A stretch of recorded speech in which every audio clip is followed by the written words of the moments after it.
अपने गुरु सत्ता से भेंट। और उनके गुरु जब आए उनके जीवन में तो शक्ति लेके आए।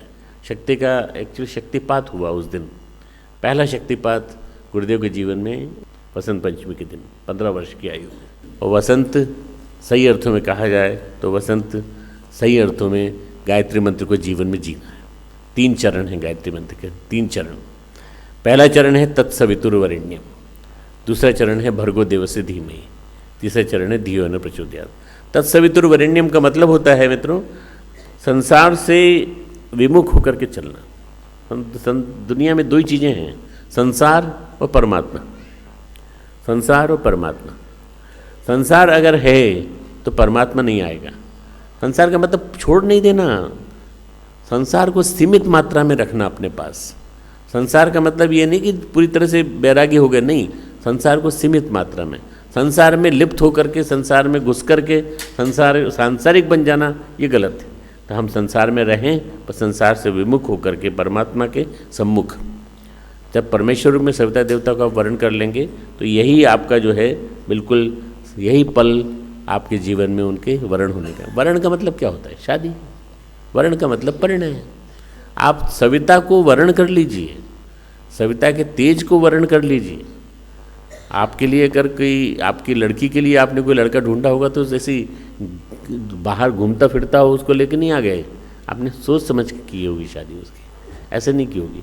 आप वर्ण करो तो सविता का करो, सविता के तेज का करो और सविता के तेज को अपने जीवन में उतारो। दूसरा है मित्रों भर्गो देवस्य धीमहि, वर्ण के साथ ही तेज को धारण भी करो, वर्ण के साथ ही तेज को धारण भी करो। परमात्मा के परम तेज को एकाकार करते हुए तादात्म्य स्थापित कर देना। मित्रों तीसरा चरण है धियो यो न प्रचोदयात्। धियो यो न प्रचोदयात् का मतलब है ज्ञान, बोध। मुझे बोध हो गया कि मुझे क्या करना है, मुझे सही मार्ग पर चलना है। मैं आपको उन अर्थों से अलग बता रहा हूँ जिन अर्थों को आपने सुना है पहले। बोध हो जाए, आत्मबोध हो जाए कि मुझे ज्ञान हो गया कि मुझे किस मार्ग पर चलना है, सही मार्ग पर, श्रेष्ठ मार्ग पर चलने की प्रेरणा। सही अर्थों में कहा जाए तो आपके जीवन को ट्रांसफॉर्म करके, पूरी तरह से परिवर्तित करके ये आता है। गायत्री मंत्र के माध्यम से आपके जीवन में शक्ति दे करके आता है।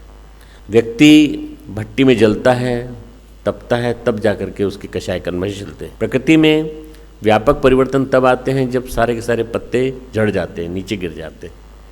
इसी तरह से आपके अंदर भी जो पत्ते हैं, बासी हो गए हैं, उनको निकाल दो और नए पत्ते ले आओ, नई चीज़ लेके आओ, नई ऊर्जा लेकर के आओ।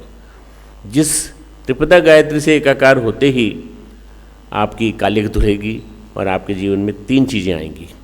3 गुण होते हैं, तमस, रजस और सत्व। तमस का निवारण होगा पहला।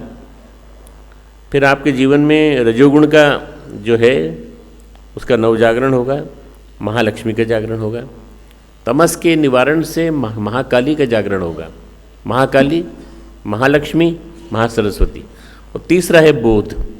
बोध होते ही, ज्ञान होते ही आपको सही अर्थों में मिल जाएगा आपको महासरस्वती का प्रकाश, महासरस्वती का तेज आपके रोम रोम में आ जाएगा।